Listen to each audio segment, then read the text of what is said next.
Hello everyone. So I hope you have listened our previous recorded discussion. So today I came with a new recorded lecture and that is again in the same topic, corrosion measurement. So if you remember in corrosion measurement we have discussed earlier that there are different way to do the corrosion measurement, and first was weight loss, then how we can do the surface analysis, then the third one was how we can do the corrosion measurement by using our electrochemical technique, the next one resistance base, then non-destructive, and what are others in the commercial aspect or the commercially available techniques. So in the last discussion we were talking about electrochemical based technique, and if you remember in electrochemical based technique, so we have two different way to measure the corrosion. One is by applying a DC current or a direct current in an electrochemical cell, and then we can categorize these measurement based on the linear polarization, open circuit potential, and TFL. And second one is the alternative current, AC current based measurement, and that is electrochemical impedance spectroscopy. We also call it EIS. So we have already discussed about linear polarization technique and how we can calculate the polarization resistance. We have also learned about open circuit potential. Today we are going to discuss about TFL and then subsequently electrochemical impedance based method. So what is the TFL extrapolation method? So if you remember in polarization, we have seen that if the system is in equilibrium, then there is net flow of the current is zero in electrochemical cell, and at that time the potential, chemical potential of your electrolyte as well as the chemical potential of your electrode are equal, right? But the thing about the condition, if we apply an external current to the system, then that equilibrium will be disturbed. There will be some net flow of the current, and that will develop basically a voltage difference across your electrolyte electrode interface. So that is known as the polarization or electrochemical polarization, right? So that we are familiar, but we have given a condition if we are measuring these things at very near to the equilibrium potential, means potential is very small, let's say just 10 millivolt or 20 millivolt, then the relationship between change in the voltage and current is almost linear, right? But the same things has been studied by TFL, and he has proposes, basically he proposed idea that a linear relationship between voltage and logarithmic of current is also exist. Okay, if an electrode is polarized to sufficiently large potential in the both side, it could be anodic or cathodic both side, but the potential should be high, let's say more than 100 millivolt or something. If we are applying that much high potential and we are plotting voltage versus logarithmic of current, then we are going to get a linear relationship. And based on that linear relationship, TFL has discussed like how we can find out the value of corrosion current, because you remember if we can know the value of corrosion current, then we can calculate the corrosion rate, right? So here also the idea is same, we have to find out the eye corrosion by using the TOEFL measurement. So the reason in which this kind of linear relationship exists is also known as the TOEFL reason. And if we think about the mathematical relationship, then the overall current across electrochemical circuit can be represented as I is equals to I corrosion. If you just see here I corrosion, then exponential of some value, then E minus E corrosion. So E is the applied voltage and E corrosion is the corrosion potential of the material divided by beta A. So this is the basically TOEFL constant. Similarly, minus exponential this value, then E minus E corrosion by beta C. So beta C is again TOEFL constant. C means cathode and A means anode. So this is reaction for anodic side as well as this is the reaction for cathodic side. So if you just want to mix together, so it could be written in terms of summation of these two like this way, right? So this is the equation given by the TOEFL for their E versus log E existence, right?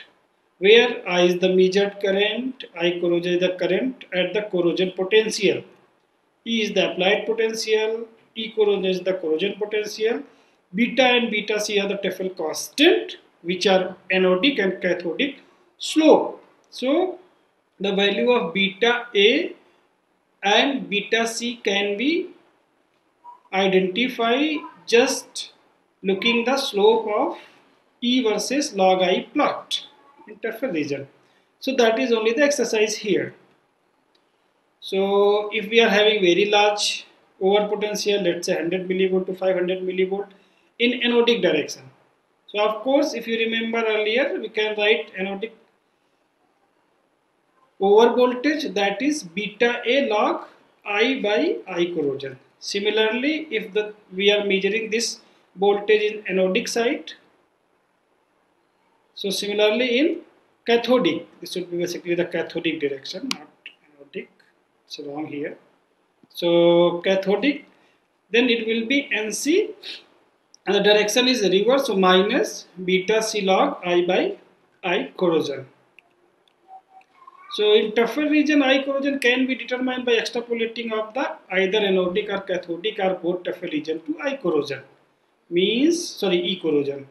Means if we have E versus log I plot, if we know, then we just need to do the extrapolation. That's why the method is TOEFL and extrapolation is the way we need to do the extrapolation of either anodic or cathodic plot. And once we reach to the E corrosion value, that current, see we are doing extrapolation, I will see the things here. So we can find out the I corrosion value. So TOEFL extrapolation measurement can be performed either by the potentiodynamic method, means we can directly change the current and we can measure the voltage, or by step application of the current. So the way could be different. See, the setup will be same. We have the 3 electrode both electrochemical setup, and let's say we are using the potentiostat to measure the current versus voltage response, and the way could be a regular change of the current and then see the response of voltage, or maybe the stepwise change in the current and see the voltage, and then we can plot similar as we have plotted earlier in case of polarization resistance. So this could be the plot. So we have taken this data from that reference book, whatever I am referring from beginning onwards. So therefore I am not citing the book always, but this is the same book reference. Hypothetical cathodic and anodic TOEFL polarization diagram. You just see this plot. So in x-axis we are having log I, that is milliampere per centimeter square. So current density.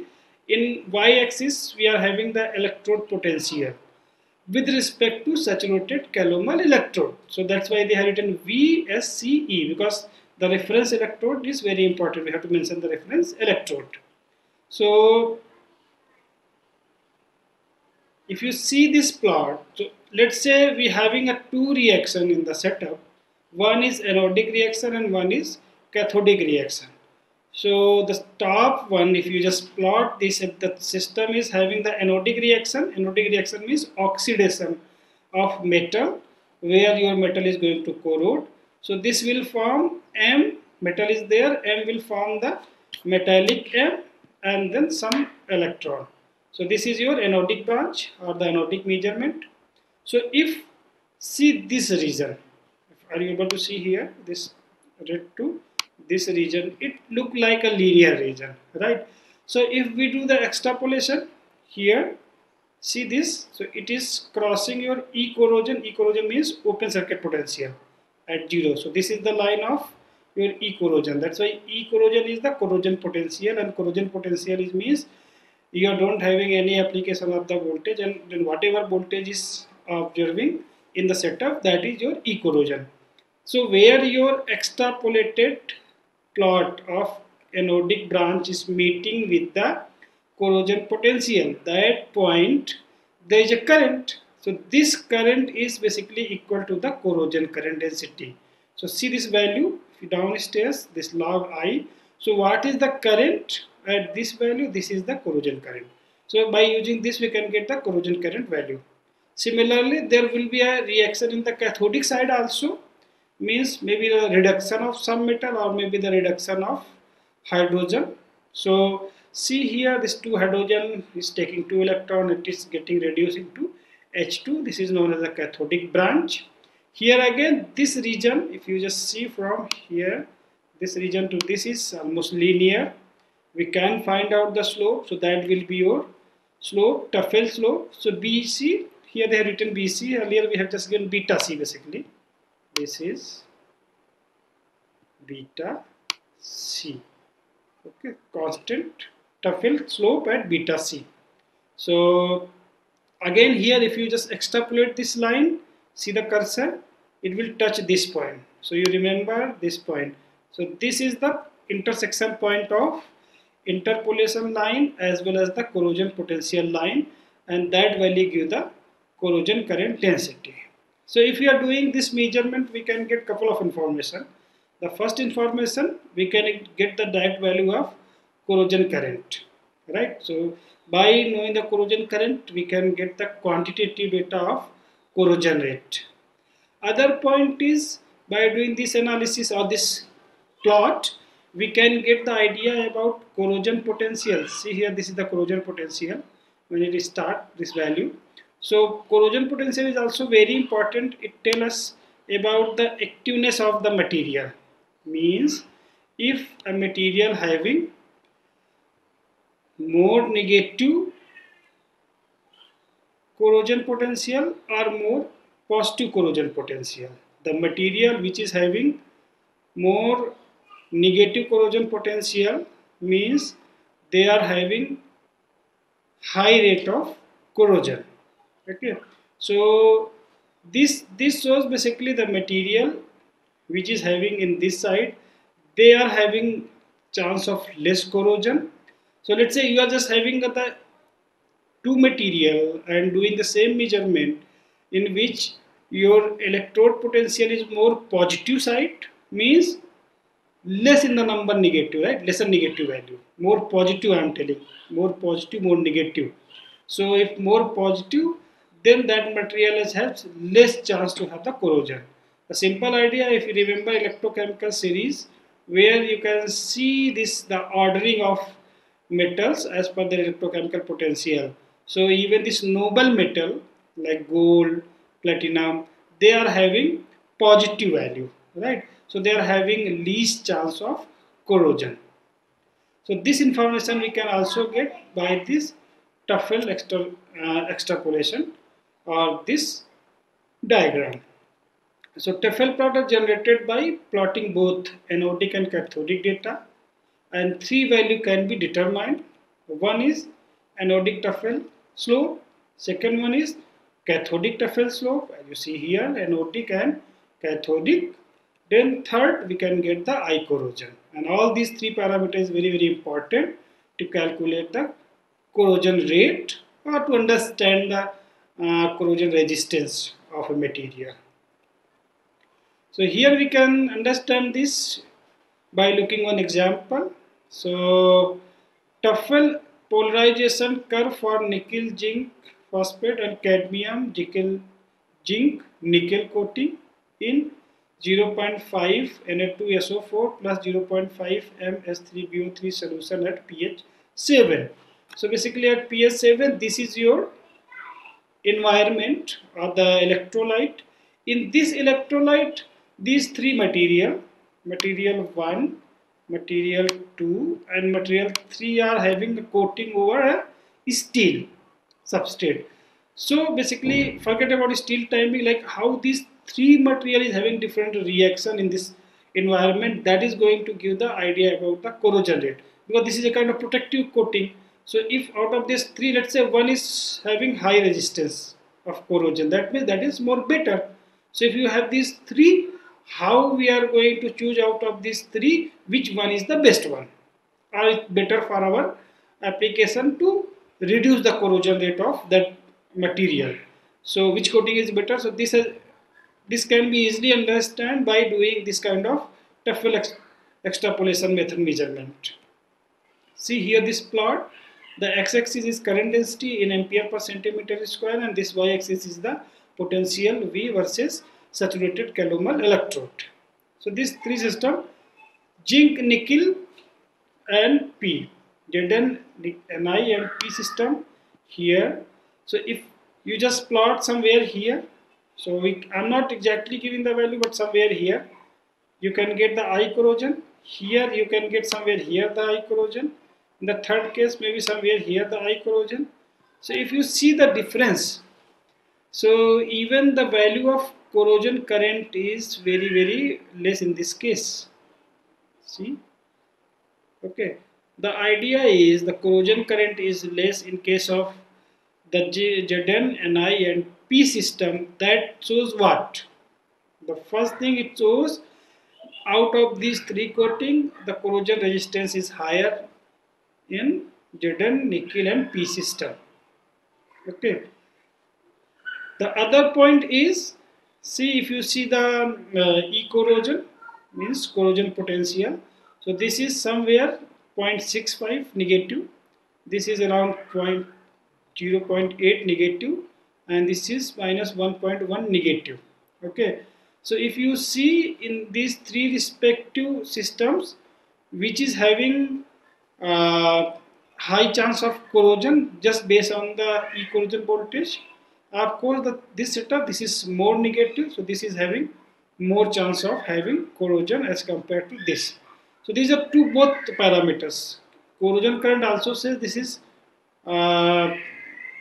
better and also shows this is having a high corrosion resistance. I just by understanding the even voltage we can say like this system is having better resistivity across corrosion, right?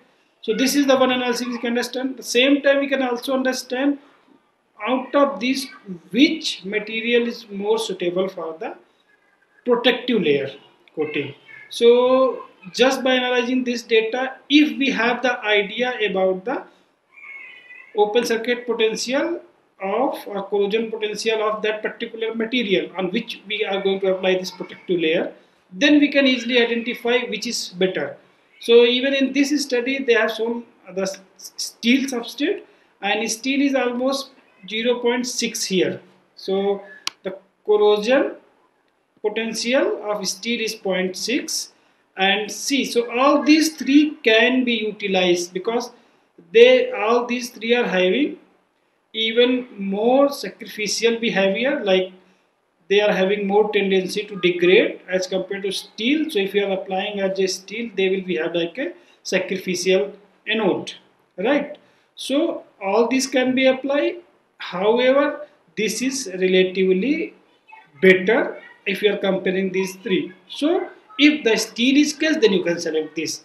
Let's say some other material which is having the corrosion potential somewhere here, then this material cannot use. We need to use CDR, zinc and nickel based system. So I hope by looking this understanding, it we can think for a designing of a material, and if we have already a known coating, then we can evaluate which is better and more relevant. So the corrosion current of nickel, zinc and P-based system has one order of magnitude lower than the other two system, coating indicating higher corrosion resistance. Means this system is having high corrosion resistance, it's better, and steel is having almost OCP at minus 0.59 volt, and all these three coating is having more negative than steel, therefore can be applied as a sacrificial coating. So these were all about the TEFL based extrapolation method, and here the point is that we need a very large over potential to the metal surface. So if we are applying a large voltage, then it is going to initiate the corrosion process. So though this is very good for laboratory analysis, however, this method is destructive. So if you don't want to destroy your material, then this is not useful. And if you just want to analyze for research purpose or laboratory purpose, then this is one of the best method to utilize. So during anodic polarization, metal surface may be permanently changed or damaged.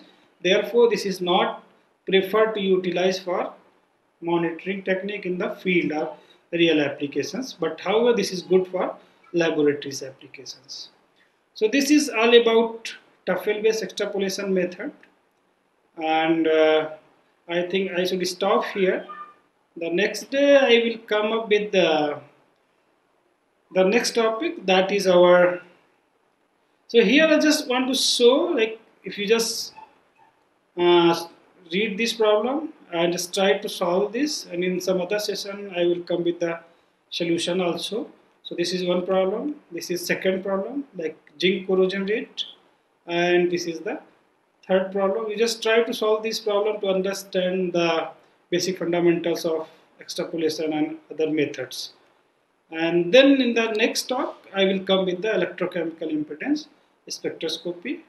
So thank you very much. See you in the next discussion. Okay, thank you.